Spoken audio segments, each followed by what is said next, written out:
Australian government departments have previously censored valid political expression before. And Melbourne is the home of sanitised and censored art in this country. Look, it's a good question. Look, sadly, the Assange community, the pro-Assange community, is quite split.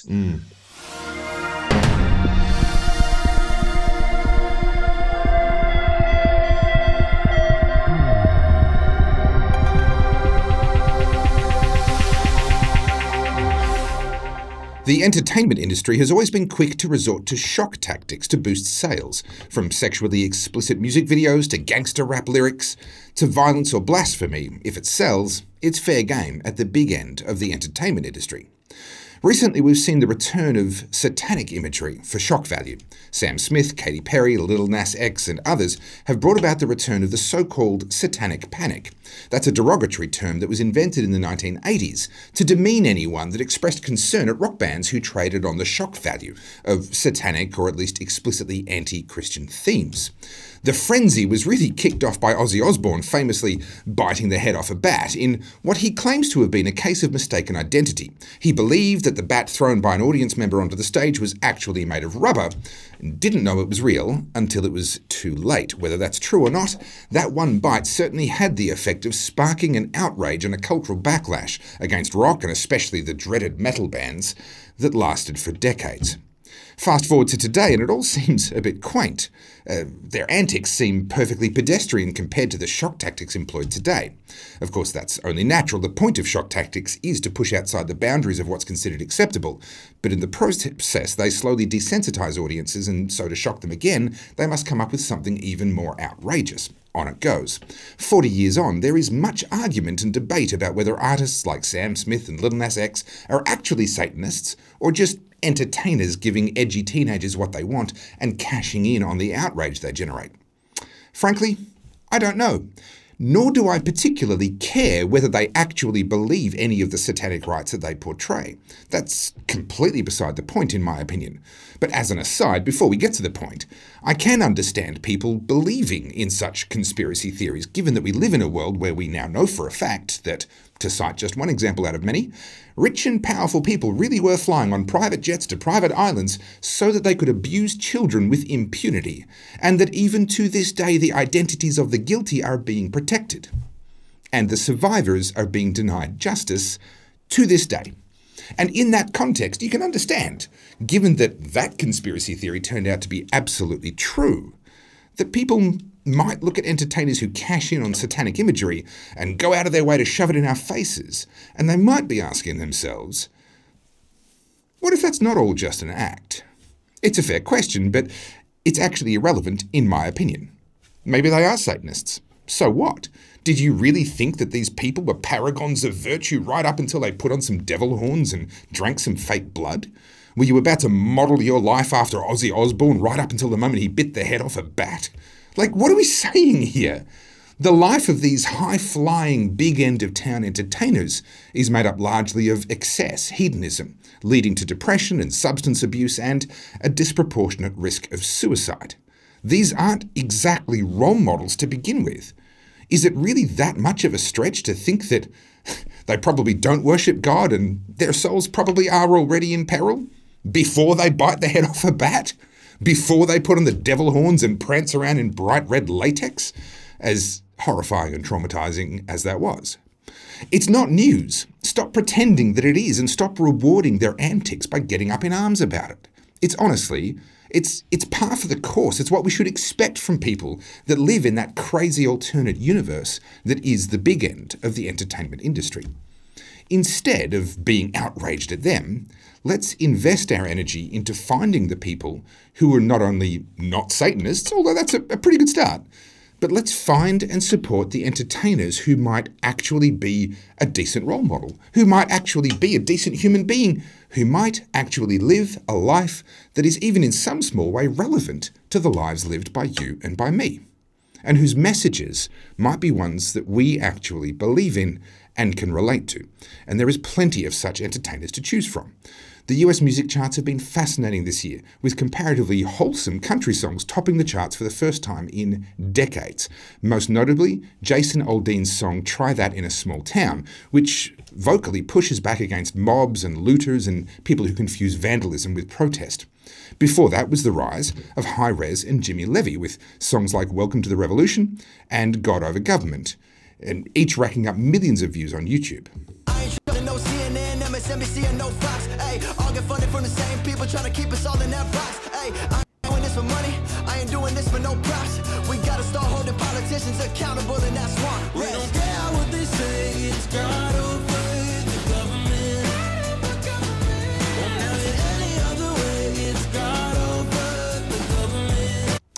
Look, I can't play much of each song without triggering censorship on YouTube, but I'll make sure I include the links to each one of these songs that I'm playing in this video in the description. Maybe their religious vibes aren't quite your thing and you like your music with maximum attitude and maximum truth and laden with profanities. Maybe you like that dark vibe as long as it's telling the truth about the darkness. If that's the case, then maybe Tom MacDonald is your man. He ain't the old MacDonald who had a farm, let's just say that. Welcome to the world, baby boy. I'll paint you red and white and blue. The indoctrination starts as soon as you out the womb. Pretty quick, we'll make you stupid with curriculums at school. And if the classroom doesn't do the trick, we'll make you watch the news. Pick your team, right or left, take the red pill or the blue. You can vote, but even if you win, still everyone will lose. Don't forget to buy designer because Gucci makes you cool. We prioritize material belongings over truth. Get a job that you can't stand so you can buy some cans of food. Go overseas and die for freedom. There's some oil we can use. Our democracy exists so that you think that you can choose. But our algorithms make you do what we want you to do. What's the problem? You're depressed. Society has you confused. We got medication for you that you'll probably abuse. Go get married to a lady who also don't have a clue and pump out a few babies that are just the same as you. Welcome to the system. Everyone's a victim. Doesn't matter if you're black or white, it hates you all. Here inside the system, violence is a symptom. Fighting for what's right, but somehow everyone is wrong. Welcome to the system. Like I said, it's pretty dark. That old MacDonald doesn't own a farm. He is spitting verses filled with exactly the kinds of brutal truth that the big end of the entertainment industry are trying to hide from you. Yes, it is dark. There's some pretty dark imagery in there. He's got contact lenses in. He's got this musical motif from nursery rhymes whilst pulling apart a baby doll and towering over a cot. I'm not pretending it's all nice and airy-fairy, but don't mistake that for the sort of thing that the industry is shoving down your throat. The industry wants you to celebrate that depravity, these satanic references, while the Tom MacDonalds of this world are using those references to warn you away from the darkness. It's dark, but sometimes it's necessary to face that darkness, and that's what Tom MacDonald does. Then there's the likes of Zuby, who upsets the wokesters by being a black man who refuses to play race politics and instead preaches the gospel of personal responsibility. And there's some old hands that I could add as well. There's the likes of Jack Jones from Southern Sons, who poured his support into my documentary Battleground Melbourne and wrote the closing credits song Rise Up. Here is him singing one of his absolute classics, Hold Me in Your Arms. So hold me in your arms. Hold me in your arms. So my love, hold me in your arms.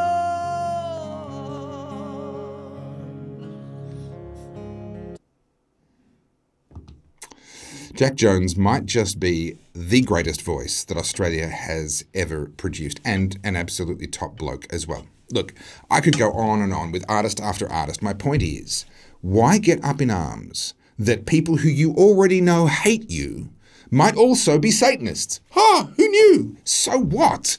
They're already going to hell. What difference does it make if they double down on it? Don't waste your energy on counterproductive outrage that they just use as marketing, let's be honest.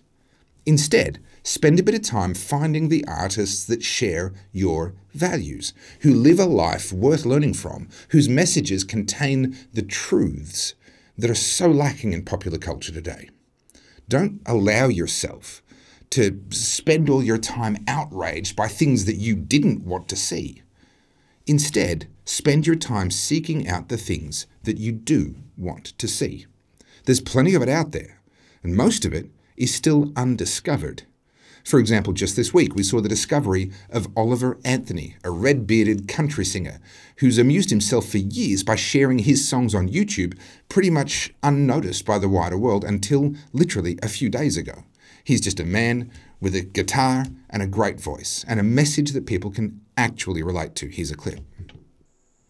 I've been selling my soul, working all day, overtime hours for bullshit pay, so I can sit out here and waste my life away, drag back home and drown my troubles away. It's a damn shame what the world's gotten to for people like me, people like you. Wish I could just wake up and it not be true, but it is. Oh, it is living in the new world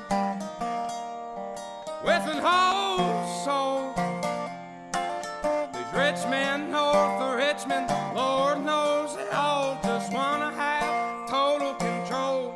Wanna know what you think, wanna know what you do, and they don't think you know, but I know that you do, 'cause your dollar ain't shit and it's taxed to no end, 'cause the rich men know the rich men. Now, even if country music ain't your thing, you got to respect the honesty and the talent. That video racked up millions of views in its first few days online, and it's not hard to see why. Because while the big end of the entertainment industry is trying to sell us all on violence and sex and Satanism, there's real artists out there living life and making music that we can all relate to. That's who we should be giving our eyeballs to.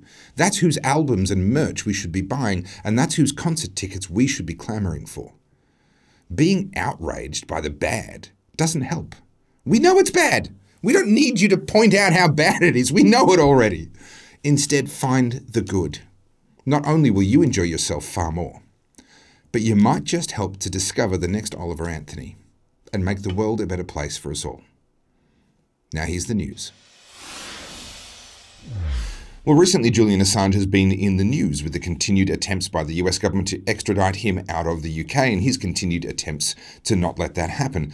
But something has shifted recently, and I wanted to get someone who I know has been across this story in far greater detail than what I've been able to, and that is the member of the Legislative Council for New South Wales, or in New South Wales, John Ruddick. Thank you so much for coming back on the Aussie Wire. Great to see you, Topher. Thanks for having me. Now, this is an issue that I know is very, very close to your heart, and we can talk a bit about how that is in a minute, or why that is in a minute. But first, I'd like to get a bit of an update on where are things up to, and you noticed the change as well. This didn't escape you. What's changed recently?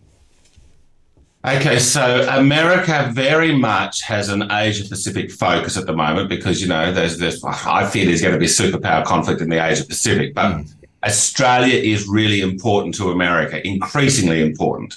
Now, this was evidenced by the fact that they sent Caroline Kennedy, JFK's daughter, to be the ambassador. That was a message from America to Australia. Hey, Australia, you're really, really important to us. Now, Caroline Kennedy would not say anything flippantly. Now, 2 days ago, she told the Sydney Morning Herald and the other 9 papers, she says there is absolutely a possibility that the Americans would be open to a plea deal. Now, what that means is they're going to say, now they can't bring a plea deal until he is actually about to be extradited from England to the US. So they're preparing that because that's close. That's going to happen. He's going to get extradited pretty soon. So the Americans have said, no, look, in Australia, it's a very much across the political spectrum who supports Assange. Lefties do, centre does, right wing does. Okay, so everyone's on board with it. There's no one marching in the street saying, lock him up. Now, so the deal would be something like this, of course. Julian, you plead guilty to, you know, some of these charges, and we'll let you go home to a Australian jail. Now they'll say that he's got to be in jail for 5 years, maybe 30 years. And then it's a question, is he in a minimum security, maximum security, whatever. But at least he'd be in Australia. And his family and his friends and his supporters could hopefully visit him. Then the really difficult moral question is this, Topher. Julian Assange is a very principled person, and the question is, would he sign the plea deal, which means he officially says that he's done something wrong. Now, in history, you know, Socrates was told in Athens when he was put on trial for free speech. They said to him, look, we'll let you off, Socrates. You just got to admit you did the wrong thing here by opening your big mouth. And Socrates says, no, I'd rather be dead. No, I'm not going to say. Now, Galileo, 400 years ago, they gave him the same offer when he said the world's round. Yeah. They said, look, we'll let you off. You just got to say you're wrong. And Galileo did say, okay, deal. I'll live. I'll sign the thing saying I was wrong. Yeah. Now, what's Assange going to be? I reckon he's going to be more Socrates than Galileo. Look, I would dearly love to see him home under whatever terms are necessary for him to do that. But you mentioned a minute ago, there aren't people marching in the streets saying lock him up. But I regret to say that I was one of the people that when the whole story broke and the WikiLeaks leaking happened, and I'm one of the people that really bought the mainstream media lie, as it turns out to be at the time, that he was this incredibly dangerous man who was aiding and abetting our enemies and providing a service. He was carrying water for the terrorists, was essentially the way that I saw him at the time. But now you rightly point out there seems to be unity across the political spectrum to bring him home. What's changed? Have so many people done what I've done and made that journey and realised that actually he was right in the first place? Or is there something else at play here? Well, look, having listened to your commentary for some time, Topher, I think you and I had a very similar trajectory on this matter. Now, immediately after 9/11, I was saying, yes, let's go for the democracy project. And I thought, look what the Americans were able to do with Japan and Germany, rebuild them, liberal democracies, pretty successful, and lots of other examples around the world. And I thought, okay, we've got these dictatorships across the Middle East. Let's go and knock them over and bring about liberal democracy. Right. Okay, I fell for it. Now then, Afghanistan goes okay for a while, then Iraq goes to hell, and when it's really going to hell, this guy that we've never heard of, called Julian Assange, has hacked into the US military and shown the whole world some pretty appalling. Correction. He was supplied with things. He didn't do the hacking himself. He was supplied with things. Well, that's with the Chelsea Manning matter, but when he first came to prominence, 3 years before that. Remember, there was this in the back streets of Baghdad. There was like about 6 men walking down the street on an afternoon. American helicopters 3 or 4 kilometres away, and they're just saying, "Yeah, look, they look like terrorists. Let's smoke them." Boom, boom, boom, boom, boom. I do, yes. Yeah. So, and I was like you. I was thinking, look, this guy is wrecking up this guy is definitely damaging war morale, and I was pro-war at that stage. Now, my eyes were opened when the Libyan war, after Iraq's gone to hell, Afghanistan, then they go into the only success from the war on terror was Gaddafi. Gaddafi used to be a baddie. Gaddafi was trying to build a nuclear program, and after he saw that Saddam gets knocked over, he rang up Tony Blair. He said, "Hey, look, I've got this nuclear bomb program. Come and help me dismantle it. I don't want to be Saddam here." And Tony Blair says, "Deal." And they restore diplomatic relations. Western investment floods in there, and Libya was booming. Yeah. And the Arab Spring comes along, and the US decided, oh well, let's go and there's a little internal thing there with jihadis. They wreck the joint, and all these migrants coming across the Mediterranean, their launching pad is Syria. So what a disaster that was, Libya. Sorry, and so look. My view is, I wish we'd heard more of Julian Assange exposing the war machine. Yeah, that's certainly where I've come to now. So what we have now, if I'm understanding the moving parts correctly, Australia's leverage, let's say, with the US. Now, the US is an ally. We don't need leverage in the sense of an adversarial relationship. But nevertheless, Australia's importance from the US perspective as they try and shore up their geopolitical position in the Pacific is improving. And there is an opportunity here where they may actually, in a way, dangle Julian Assange as a bit of a goodwill gesture, as a bit of an olive branch to ensure that relationship remains strong. Have we heard from for example, John Shipton, Julian Assange's dad, or from his various other supporters? Are they giving any indication as to where his head might be at on this, and whether he would be a Socrates or a Galileo? Look, it's a good question. Look, sadly, the Assange community, the pro-Assange community, is quite split, and that's very, very unfortunate under the circumstances. Look, you are right about Australia has so much leverage with the US right now. Australia has America and Australia really go back to 1788. The reason why they started sending convicts to New South Wales is because they couldn't send them to Virginia anymore. And America has always had a very fond, soft spot for Australia, who they've sort of considered our little brother. But it's now, I think, besides World War II, I think it's now more intense than ever, that relationship. In the last sort of 7 years, there's only been about 5 state dinners at the White House for world leaders. Yeah, right. And Albo's going there in October. So that means there'll be about 6. 2 of them were for Australian prime ministers. Wow. This is okay. They're really, really sort of rolling out the red carpet for the Australians. Now, Albanese, being Labor left, it was the left that were originally the pro-Assange people because they were anti-war. Yep. I think Albanese and Penny Wong do genuinely are sincere on this. I don't think the previous government was. I don't think they cared about Julian Assange. I think they generally thought, well, we don't care, and if anything, he's a baddie. Yeah. But so look, I think Albo's trying to do his bit. Look, you asked about public opinion in this country. I'll tell you the biggest factor about why I believe it's 80% want him released. Most people just out of they do not know the complexities and the ins and outs of the Assange matter. Sure. But they just look at the situation. They say, okay, this guy's been locked up for 11 years, or being a computer hacker at worst. But everyone's just saying, well, he's already suffered, even if he's guilty. He's done his time. Exactly. Yeah, he's done his time. Well, look, we're going to keep an eye on this story.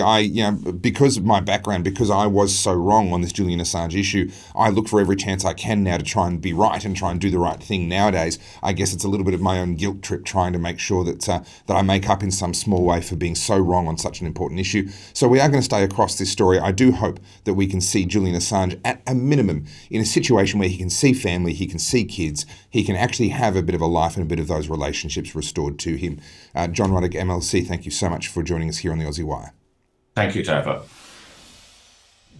Well, there's a fight brewing. It's been brewing for quite some time. I'm sure you've heard all about it from different perspectives and points of view. The Censorship Industrial Complex, as it's now been so called, of course, in reference to Eisenhower's warnings about the military-industrial complex. We're seeing this coming together, this binding together, you could almost say this fascia or fascism, if you wanted to be a little bit cheeky, of government and corporations seeking to censor. Now, this is not some wild, harebrained conspiracy theory about what might happen in the future. We have the receipts to show that it's actually already been happening. And I'm joined right now by regular contributor to the Aussie Wire, Rebekah Barnett. Thank you so much for coming on the Aussie Wire once again.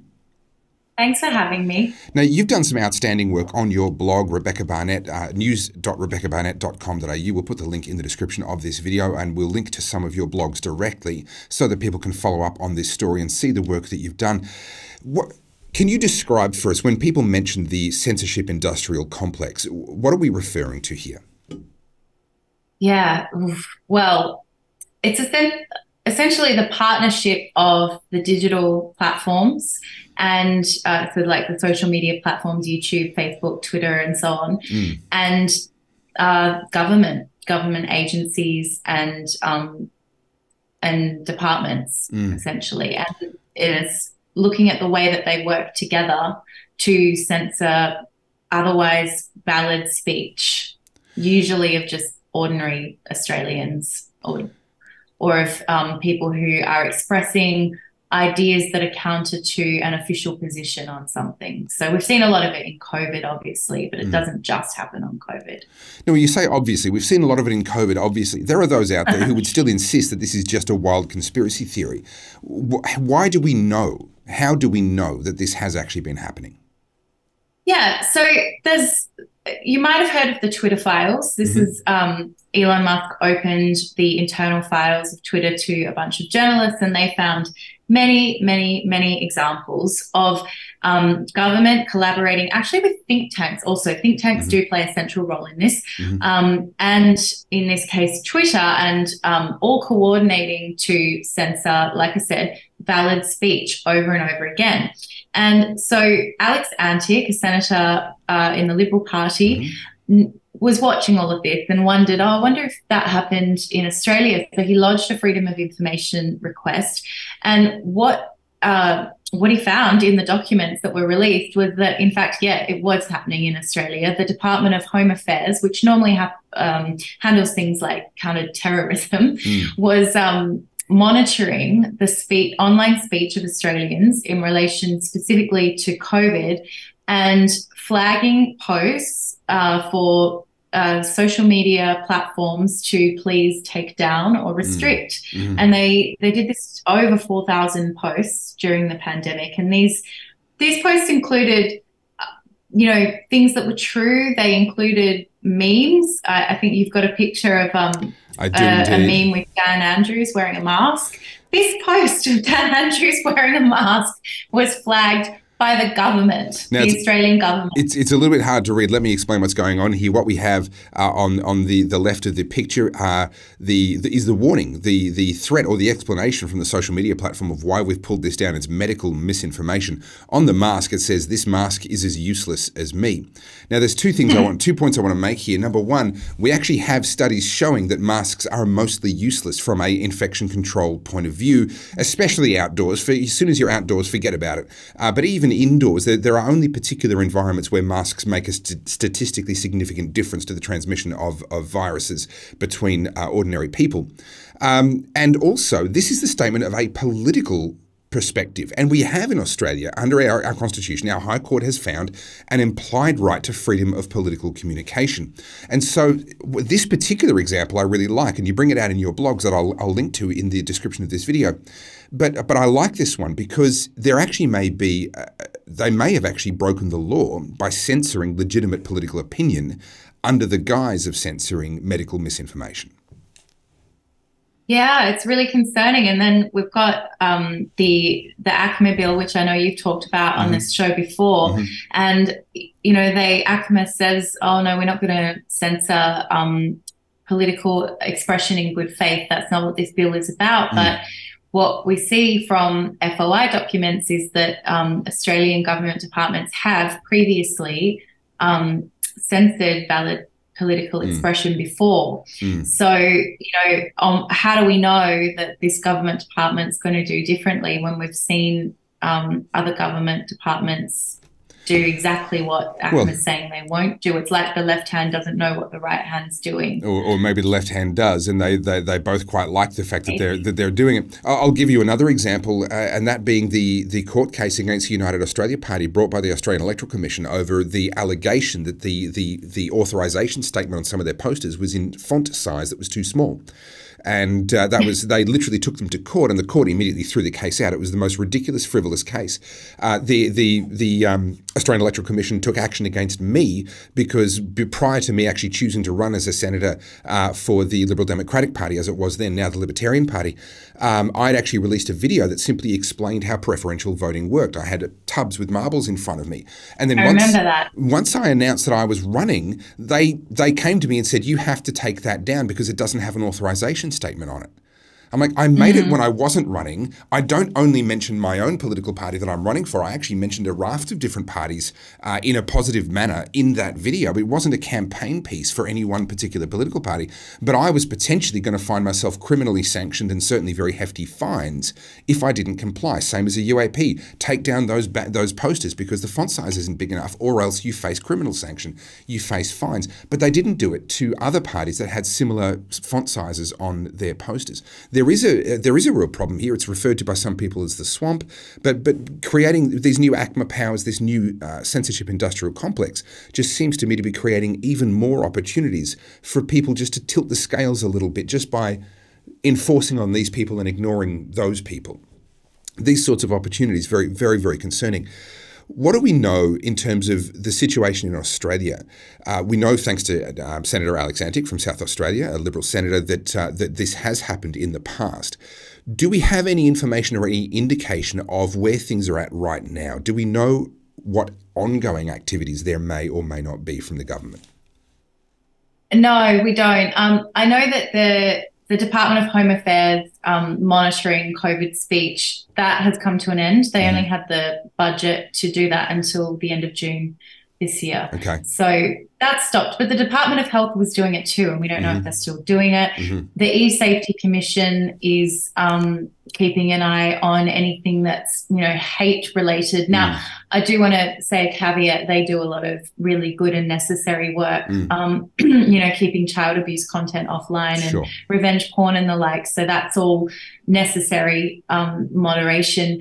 But, you know, the grey area, probably on the edge of their purview, is this, you know, hate speech where we're in the culture war land, I guess. So they they were in the news for flagging a tweet on breastfeeding.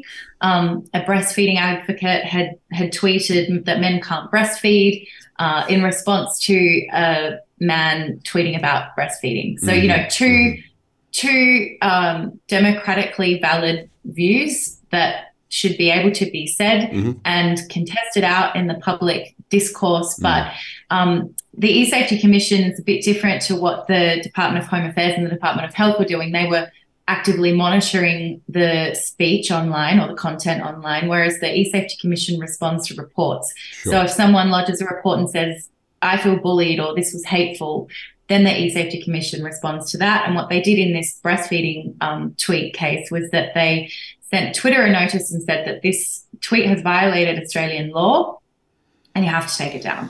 And so, of course, Twitter did. Wow. So the ACMA bill is really raising the stakes in that regard. So if the government then says, you know, you're letting too many tweets through that violate, you know, our standards, because ACMA will actually devise the standards. That's something that, you know, needs to be understood too. Like, this isn't about ACMA ensuring that the platforms comply with the law. This is ACMA ensuring that the platforms comply with standards that they themselves are going to develop regarding what can and can't be said on platforms.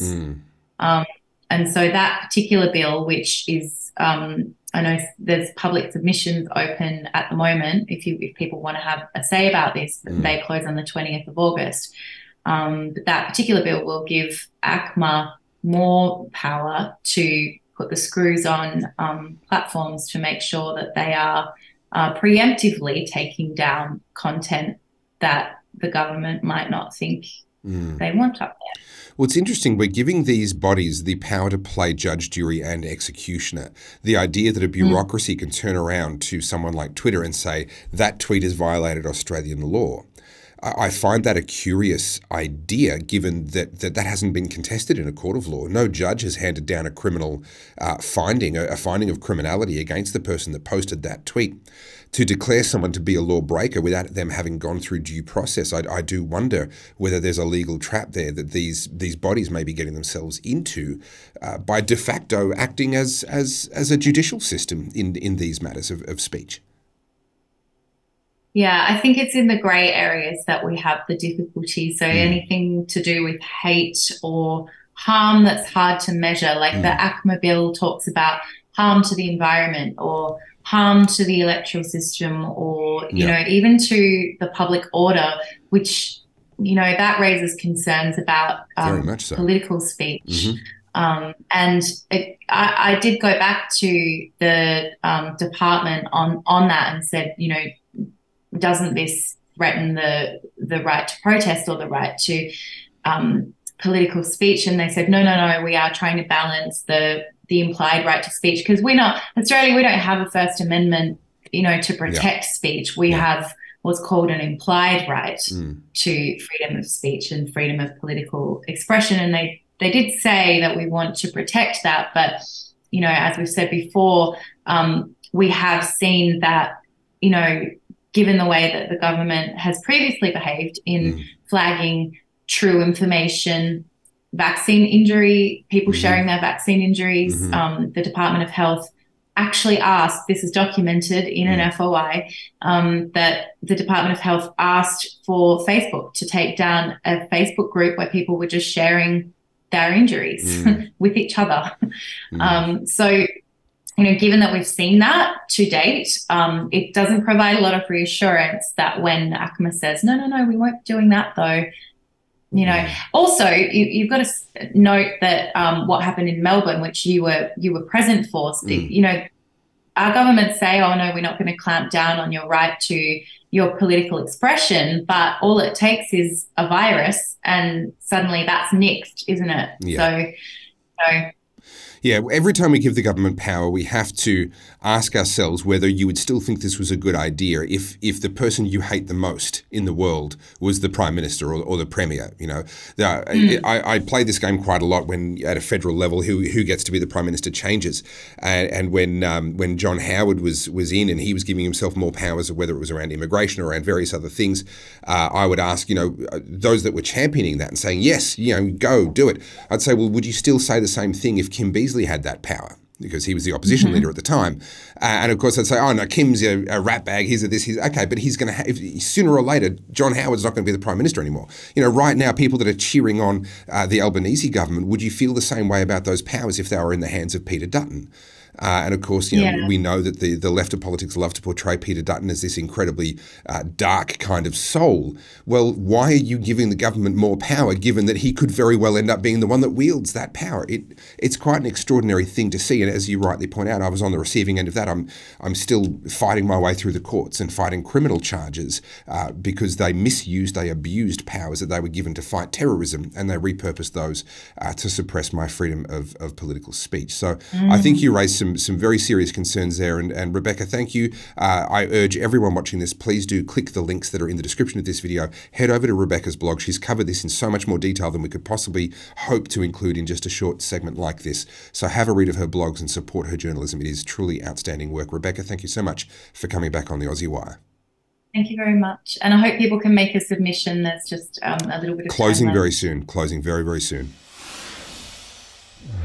Well, with all of that said about the arts and entertainment industry and my urging that you should put your eyes on people that you do want to watch rather than being obsessed with the people that are doing weird shit that you don't want to watch, let me introduce you to Corey White. Now, I actually met Corey over in Perth at the medical convention that I was the MC for over there, and he was the opening act, and he absolutely killed it. I'm going to play you a very brief clip of his from that event, a sold-out crowd, incredible, thousands of people there, absolutely loved him, and I know you will too. Evening, everyone. I hope you're well. What a buzz this is, hey? I've always thought that I'd be opening for a comedian in my hometown, not a cardiologist. But such are the times. So I'm going to tell some jokes for you guys tonight. I just want to assure you all they are all rigorously tested. They are safe and effective for everyone. And look, I'll be honest, if there is an adverse reaction, I'm not liable for anything. So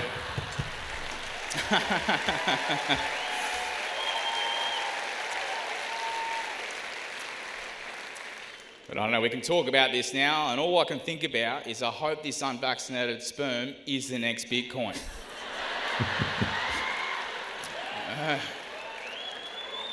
Because I'll be honest with you guys, I haven't got any super, and but it's not proven, right? But if like unvaccinated sperm is the next Bitcoin, I'm not going to rub it in anyone's face. You know? Okay, I'm going to have to leave it there. If you want to see more of Corey White and you're in Melbourne, I've got some very good news for you, because Corey is not only joining me right now here on the Aussie Wire, but you've gone to Melbourne. What would possess a man of otherwise sane mental faculty to go to a hellhole like Melbourne, Corey? Oh, look, mate, I've just got a penchant for thrill-seeking, and I like to come and storm the so-called cultural capital and remind them of their inadequacy. Well, I have a funny feeling that as much as Melbourne would feel like home for a lot of, you know, underground comedians, edgy comedians telling edgy kind of jokes, I have a funny feeling it feels a little bit different for the edgy comedian in question on the Aussie Wire right now. Yeah, look, there are places in Melbourne that are no-fly zones and that have a very sort of authoritarian view of the arts, and that there are parameters which you must stay within. And Melbourne is the home of sanitised and censored art in this country, and art's always been censored by the powerful. That's nothing new. But what is new is the way comedy is sort of the ground zero for culture wars in the arts and society more generally. And Melbourne is the epicenter of it, mate. It's the San Francisco of Australia. So I like to come in and Yeah, ruffle some feathers, and people like it. I mean, they harp on about diversity in this town. Yeah. But there's nothing more diverse than my audience. I mean, my audience has got judicial officers, drug dealers, lawyers, coppers, firefighters, tradies, and that's a broad church. Yeah. Correspondingly, if you went to one of the other woke hellholes in this town, you just find a sea of perfunctory personalities shaped by algorithms with their blue hair and nose rings and myriad of neuroses. Yeah, well, look, it's quite a funny thing to hear the arts talk about diversity, but as you say, they tend to run a very, very closed shop. I experienced that myself back in the day. I was studying acting and had ambitions of being able to break into the acting industry despite refusing to fit in with what they wanted me to be, and very quickly, of course, discovered that that was just an absolute no-go. So I've got massive admiration for someone like yourself. You've stepped into an industry that says it speaks truth to power, but doesn't. It just takes money from those in power and says what they want to say. You've gone out there and you are speaking truth to power. You're getting pretty edgy. Have you been cancelled? Have you experienced any of that side of things yourself? Yeah, I have. And that was probably the reason I had the courage to stand up to the vaccine debate and the people who were arguing for that so stridently and inhumanely. This was in 2021. I got in trouble over a joke, which a couple of journalists took umbrage with. Sure. And I was being called all sorts of names, from, incel to rape apologist to Nazi. And I was there raising money for a charity in East Timor at protest of Woodside's involvement in the Fringe Festival, whereby they'd inserted censorship clauses into the performers' contracts, whereby we weren't allowed to make fun of the sponsors. Right, okay. So that put a hair across my backside. And what annoyed me was the seeming indifference of the comedians. This is something that was an attack on a core principle and the bedrock of what we do. And in normal times, that would have been front page news. Sure. So, yeah, look, I have been through the cancel culture experience, but I was a celebrated member of the lefties in the comedy world. Sure. Many moons. But it's like the old Churchill quote, mate: if you're not a lefty when you're young, you have no heart. And if you're not a neo-Nazi, incel, rape apologist, toxic man when you're old, you don't like comedy. So I remember reading that one in Churchill's autobiography, actually. That one really stuck with me, that quote. It is interesting, though, the devaluing of words. I mean, comedians use words. They are your weapons. They are your tool. But the devaluing of words is very concerning to me. I get called a neo-Nazi. I get called all sorts of different things, the vast majority of which are not true, have never been true, have not even a scrap of truth to them. But by throwing these words around, they're devaluing it. And how do we have a debate, and debate being a core part of comedy, cultural debate and self-analysis and self-criticism, how do we have that if we can't agree on the meanings of words? Well, this is a big problem. I mean, what does progressive mean now? I mean, I've got no idea what that word means anymore. And the way that these epithets are thrown around and labels to dismiss people, they are losing their power, those words. And for me, I worry it might be a case of the non-binary cried wolf. We might have an actual problem. Well, but what I learned through the cancel culture stuff, which rang true for the vaccine debate, was that you can't negotiate in good faith with a bad religion. Yeah. We are dealing with a bad religion. Modern left-wing politics has become so divorced from reality. You can't actually sit there in good faith and have a coherent conversation with someone. And I say this for someone who grew up as a working-class, old-school lefty. Yeah. And now I would rather see the planet burn than be caught dead in a room with them. All right. I mean, people are going right out of spite with this toxic left-wing politics. Yeah. And if you had told me 10 years ago, Topher, that capitalism and the Liberal Party would have saved my career, I just wouldn't have believed it. Well, there is a concern there, and I'm sorry to get serious in a segment with a comedian for a moment, but as we devalue these words, things like, whether it's rapist or Nazi or these sorts of things, we take away the power of those words when they're used correctly. There are neo-Nazis out there. There are people that do genuinely identify with that ideology, and I want them to be able to be called out and for that calling of them out to be effective. But when we devalue these words, that becomes ineffective. We're taking away not only our ability to debate, but our ability to actually deal with those real problems where they do pop up. Well, words are our map of the world. And when you have words used like that, you're essentially mucking around with your coordinates, conceptually. And the amount of times I've been called the N-word for simply having a different point of view. Yeah. once upon a time, robust discussion didn't mean you hated someone. It was a genuine exploration of ideas, and we're losing that ability to come and sit down and discuss things. And I think it's very dangerous. And that's why I love comedy, because to me, a comedy club, it's the parliament, it's the pub, it's the church. And in the era of deep fakes and sophisticated propaganda, it's the last thing I know that's real. Yeah. And it's the last place you can go and see something that's genuinely unscripted play out. The courts and the comedy clubs are the only two places you can see something unscripted play out. Well, look, for those that are mad enough not to have left Melbourne yet, of course, that was my home for nearly 40 years. I've gotten myself out of there. But for those that were too slow and didn't get out before the gate got shut, where can they go to see you while you're performing in Melbourne? At the Exford Hotel, 26th of August. Okay. I'm a white man on a number of black lists in Melbourne with other comedy clubs. So, yes, mate, that's the only one you can come and see. So upstairs at the Exford Hotel there. It is my favourite establishment in Melbourne.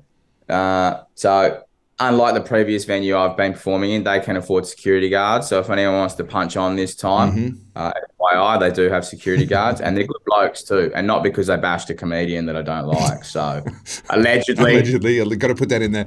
Look, Corey, you're a very funny man. It's a shame I won't be in Melbourne at that time, unfortunately, but I will put the link so that anyone that wants to know more about where you're going to be and where you're performing in Melbourne, they can go and see you there. Corey White, thank you so much for joining us here on the Aussie Wire. Thanks so much, Topher. See you, mate. Thank you for watching the Aussie Wire News. Pretty soon we'll be officially announcing our team of journalists who are heading to the UK to cover the launch of the ARC, that's the Alliance for Responsible Citizenship, which is Jordan Peterson's answer to the World Economic Forum. To say that I'm excited about that is an understatement. The Aussie Wire will actually be the only officially invited Australian media inside the event. We'll be bringing you news, interviews, updates, and of course keeping you up to date with all of the ways that you can be involved in this new ARC project. Our insiders, that's our financial supporters here at the Aussie Wire, will of course be given insider access, with bonus content exclusively for them, plus our insiders get giveaways, discounts, our insiders community, and much more. So follow the link in the description and join as an insider today so that you don't miss out on anything. We release new episodes of the Aussie Wire News every Tuesday and Thursday at 4 p.m. You can catch up on past episodes at theaussiewire.com, follow all our socials via @theaussiewire, and don't forget to join our email list so that we can keep in touch with you even if we get cancelled off social media. Thank you for watching. My name is Topher Field, and this is the Aussie Wire.